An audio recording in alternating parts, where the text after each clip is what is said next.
Welcome back to our second architecture meeting. In this one, I'm going to show basically how I am going to begin separating the engine controller services and pipelines, split that off into its own API, and then be able to call that from our front end project. And you'll kind of see some of the code that I'm more or less going to be walking through. But I think that that's the direction I'm going to have to take, because if I pull up this, so this is just kind of a rough sketch. As for oh, hold on, my windows are going crazy. Here we go. All right, so this is I've shown this document before, but this is basically just my whiteboard document that I can put stuff that I need to on. Basically explain the dependency injection, the different components of the engine I'm gonna have to code up. So this is the current, basically monolithic approach to we have taken so far that we're gonna have to refactor out, right? So this is just the rough sketch or plan that we have right now. So we have the client. The client is the front end application. In our case, it is the front end, but it's also the back end for front end pattern that basically houses your front end, but also handles all the routing to your respective back end endpoint.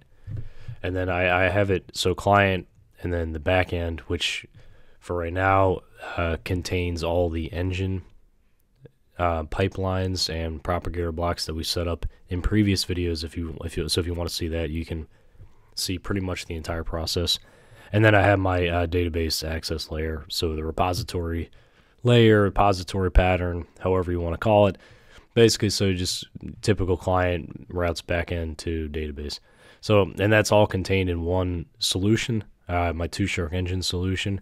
So this is your typical monolith style application, right? It's a single deployment. It's a single solution. It's a single port that's going to be exposed. And it's one central location that houses all the dependencies. A lot of applications are built this way just because it's easy, right? It doesn't take a lot of extra thought in terms of deployment configuration and everything like that. The problem is when with monolith applications is scaling, right? So if my backend, and again in this context, the engine propagators the engine pipelines that's going to process all the data that it would be sending to the engine. And again, I haven't put an official target amount that I need it to be able to handle, but I like it to be able to handle north of 100,000 messages a minute.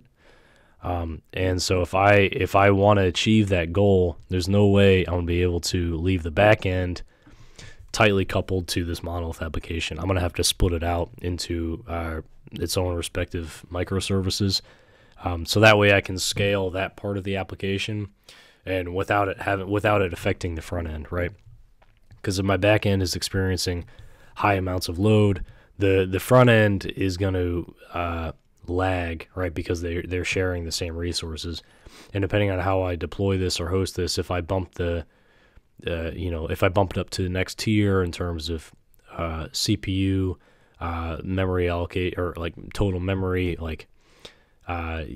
so generally, if I bump it up to the next instance size, that only gets you so far, right? That only is kind of a band-aid over the problem. And the problem is you have this one component within your application that's supposed to handle very high throughput of data, but that is gonna affect everything else, right? And especially, if the database has the same problem, if there's a lot of access to the database, you're gonna experience that kind of downstream in your application. So we got to split this up, and this is where microservices comes into play. So this is the again, really rough sketch before we actually get into the code and set up everything how I need to set it up. But this generally should give us a rough breakdown of what we're gonna do, and you'll see some code that I'm doing here. So obviously the client remains the same, right? My front end project is largely going to remain untouched. Arguably, I'm just going to be removing stuff out and making that its own microservice. You can see that it's going to, instead of routing, like having hard-coded routes to each microservice, I'm just going to use an API gateway to give me that singular entry point and then handle all the routing, the rate limiting, potentially the aggregate service calls I need to do. So it's basically adds this layer of simplicity. Some people argue that it adds one layer of you've now introduced a layer of fault. It just depends how you set it up. So I mean, but we have to do that. I mean, that's just a typical microservice pattern that I like to put in place here. So it's going to route through an API gateway, and then it's going to route. This is the part that's going to take some prototyping and experimentation. I want to use some kind of message broker or a bus, as you might hear it. So I'm going to use mass transit with RabbitMQ. So RabbitMQ is just an open source. You host it locally, and it handles all your message broker operations you need to. You can use Azure Service Bus, and I don't know what AWS has on their side, but the benefit with RabbitMQ is that obviously it's free, and I can host it locally, and it's pretty easy to configure right in your middleware in your .NET application. And again, if I had an infinite amount of money and a credit card with no limit, yeah, sure, I can use any Azure service I want to, but that's the limitation, obviously, with cloud services, right? Or like AWS and Azure.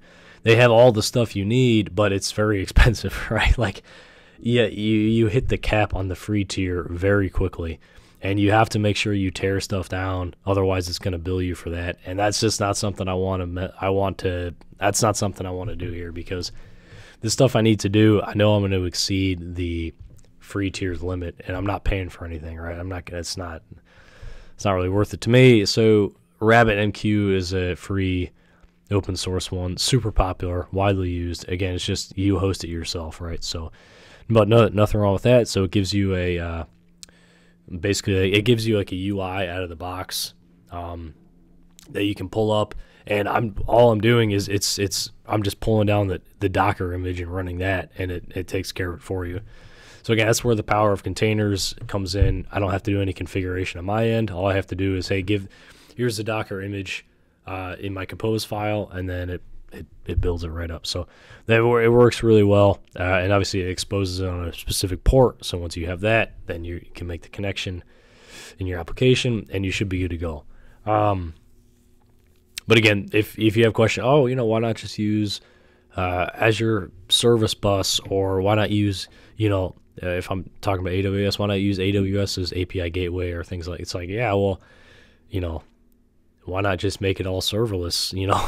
It comes down to money, right? It's some cloud services is really a money problem, right? They can do anything and everything that you want, but it's very, very expensive, right? And that's the biggest limitation, right? Like that is the biggest inhibitor to using these, to using everything that cloud services have to offer. Because if I'm just an independent person, I have a finite number of resources, and all the stuff that I need to set up, I will blow through that in a month for sure. In the free tier, again, you get very limited access, and it's not going to be sustainable. So the message broker I need to set up, and basically that's going to allow me to orchestrate communication between microservices, right? Like if I'm sending stuff up to my engine API and I get a response back, I need to handle that in some way. And then I may need to set up notifications for other microservices to handle something coming back from another one. Like if, let's say, another API I haven't implemented yet is the social media API part of this. I'll probably just call it social API. If that receives data, like, oh, somebody uploaded a new engine configuration, you know, how do I handle that? Where is that message going? Is it going immediately back to the client, or is it going to go in the message broker's queue basically to begin processing? So that's really what I need, and the queue aspects of the message broker is really going to allow me to, I think, achieve the throughput I'm trying to achieve. And again, I'm trying to use this stuff because, one, I'm trying to learn, and two, I think it really is going to give me a really, really robust back end that I could potentially use as templates for other projects, right? Because so much of this is just setup and configuration. So you're going to see me set up the engine API first, and that's largely already been implemented in my original monolith application. So if you want to see any of that code, you can see it all in the videos and track through it. So I already have a lot of the shell of the engine API. Obviously, it doesn't have any like true functionality beyond just the steps it's taking. And then once I get that up to a point, I'm going to create this social API. Again, just the shell, so that way I can achieve communication between the two APIs before I fully flesh out one, and then fully flesh out the other, and then then communicate. Because I may have to change some code things depending on the messages received between the two. So let's go ahead and look at this. So let's go back to the monolith application, and I made a couple changes that I have to show. So I renamed the project just to front end, right? Because that's, whoops, hold on, let's get back in frame, I guess. I renamed it to front end, and you can see I deleted a lot of stuff. Or I shouldn't say delete, I moved it to my other project, and I'll show you in a second. So all the stuff that used to be here is now here contained in this engine API project. So basically this project, all it is now is the front end with one backend route, right, to catch everything it needs to catch. And obviously I have to set up stuff once I get my API gateway set up, but the core of this project is only going to serve my front end application and handle authentication, right? So that's where the backend for front end pattern comes in. It's going to allow me to set up these specific endpoints that I need to handle authorization. And I just haven't got there yet, obviously. So everything is still intact, right? I still have my main entry point to my application. It's still serving up the React front end. So now one thing I will say, I think I got to think about where I want to put it is where my database migration is going to go. So that's another thing. And obviously a couple other videos ago, I did add Docker support. So this is all going to be Dockerized and run in a container. So if I run this, it's going to run my Docker Compose. So this is my Docker file for the .NET project itself, and then this is the Docker Compose. Then I'm going to have to get everything set up for all the services that I'm adding. And you can see I kind of been messing with the getting the RabbitMQ set up. And I think, to be honest with you, I think it might actually be running. Because you can see I'm specifying the image, the container name, and then I'm giving it certain environment variables that you need. So you can just look up documentation on that, and then you can kind of go from there. But once you get it, it's like you kind of got it, right? So you don't really have to mess with it once you get it all set up. So the nice thing about Docker Compose is, right, that it builds everything I need it to build. Obviously, I don't have it building my MySQL database. That'll be the next thing in here. So, right, my services, one of these would be like MySQL, and then I'll pull the image and everything like that. The goal with any Docker project is, right, anybody should be able to pull a solution down, and all you don't do anything. You know, if I'm on my Mac, whether you pull the code down or not, you should just be able to, once you have the solution, whether you just pull the Docker image and then run it that way, or if you actually clone the repository, you shouldn't have to do any configuration. You should just be able to come up to, whatever environment. In my instance, I'm in Visual Studio for Mac, and I just hit play, and it just works. And that's like the ideal development setup, because once you start having to do any manual configuration, it's just such a pain. And that is the biggest problem with development teams, is like is sifting through the amount of manual configuration that's required. So if you can just get a simple setup like that, That's very much ideal. So I don't know if actually my RabbitMQ is still, what port is it? 5672. Let's try going there. I'll try to go to the SSL one. Let me see. It should be. I don't see why. Oh, okay, maybe not. Let me go to my. I might have to start it. 5672. I don't know. I forget what the actual. Nope. That's okay. I may actually have my. Hold on. I'm gonna stop that container and then start. I don't know what port it's running on. It should have been.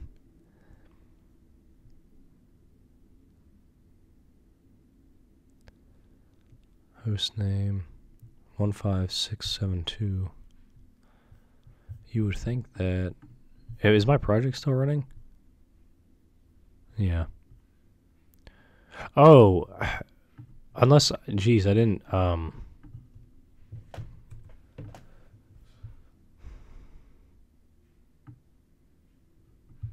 Okay. So once I skip past a little bit, this is the running Docker image, right? I guess I just had to start the container. So again, I still got some configuration obviously to do with my Docker setup, but you can kind of see the goal. So this is RabbitMQ running on my local host port 15672, which I think is just their default port they use, at least for HTTPS. So I should be able to get access to my queues and see all the messages and everything I need to see in here, as well as consumers. I think being able to see consumers is going to be really powerful and helpful for me to develop in. So I'm going to stop that. But you can kind of get the gist of what's happening, right? So my Docker Compose file is going to tie everything together and just allow me to run everything at once, and it should do all the configuration I need. So obviously I have a lot of work to do still, and I'm not there yet, but you can kind of hopefully you can kind of get a feel for like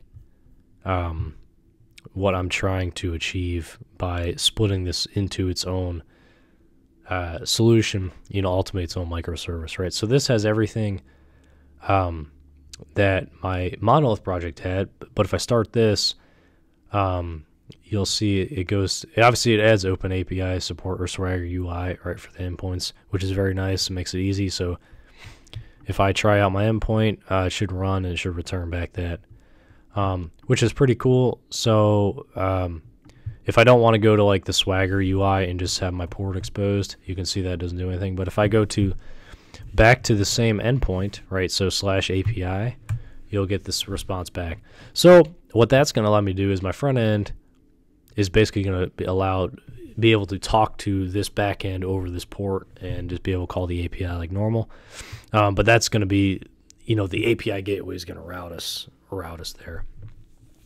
Because in API gateway, you're trying to avoid hard coding this, into your application, right? If something were to change, you then have to go back into your code and touch that. Whereas if you make it a configuration in your API gateway, depending on how the API gateway itself is hosted, which I'm not sure if I'm going to have my API gateway be its own standalone service, like another microservice, which I may do. I'm not sure yet though. There's a lot of patterns around that as well. But yeah, so that's kind of where we're at, right? So this is how I think at least the rough sketch of how our system is going to flow. So this engine API, in theory, I should just be able to spam it with as many messages as I need, and not see any downstream effects, any lag or anything. It should be the responsibility of the message broker to handle all that queue of information. As well as, how do we handle retries? How do we handle errors. What the? Did it give me a thumbs up? That's pretty neat. Oh, wait, does that do that? Just, why does it just see my, oh, look at that. Okay. So the message bus should handle everything I need. And I think I was going to say it should handle errors, you know, like if my API starts to error out, what should happen? Should it store those in a queue to process at a later time? And the difficulty, you know, if you don't set it up in its own, what's it called, application, you know, you can kind of begin to see how much overhead of code you would have to do within the application itself. You would have to wrap your call inside a try catch and then maintain some kind of state of how many times it retried. And you would have to, it's just a lot of logic that you just shouldn't mess with, because as we all know with computers and programming, stuff always gets in a weird state, whether you want it, whether you expect it or not. Like, that's why there's so many bugs, right? Because of unexpected state of the machine, right? Like, if, let's say my retry variable somehow was like, I messed up my logic programming and I accidentally created a scenario where I made an infinite loop of retries. And let's say my thing never errored, and I was just, you know, or my try catch, or sometimes a problem with try catches is that, you know, you don't really know where the error is going to surface. You don't know where it's going to throw. You know, does the consuming code also have a try catch that's going to, you know, see that error and then throw its own error, and then you've kind of lost that one error in the process. That's why it's very hard to implement safe try catches in a deep monolith system, is because the calling code might have its own error handling.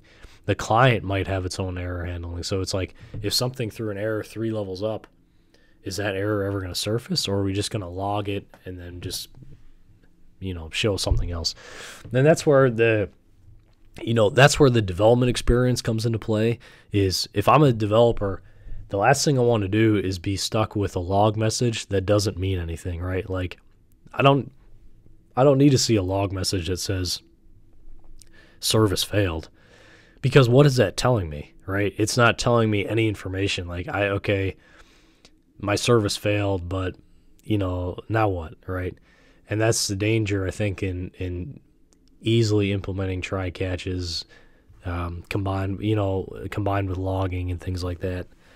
The benefit you get with an actually like robust communication bus is that you can it handles a lot of that error handling, you know, queuing and everything for you, and then it can put it in this management UI, so you can see, you know, what's happening, and you can make changes if you need to. Yeah, I think it really comes down to, if you have to make a change, do you have to go into the code to make the change? Or have you set it up in a way where you set up in a configuration setup where you can just change a configuration setting and it'll be reflected in your application?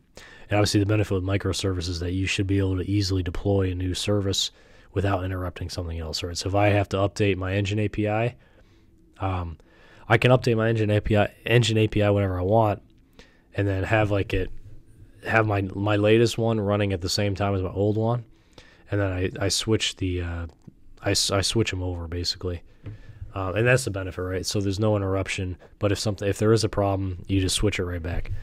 In a monolith, you can't do that. You have to roll the whole thing back, right? And that's a pain, because then there is a legitimate outage in service, because the UI is going to be affected by it, right?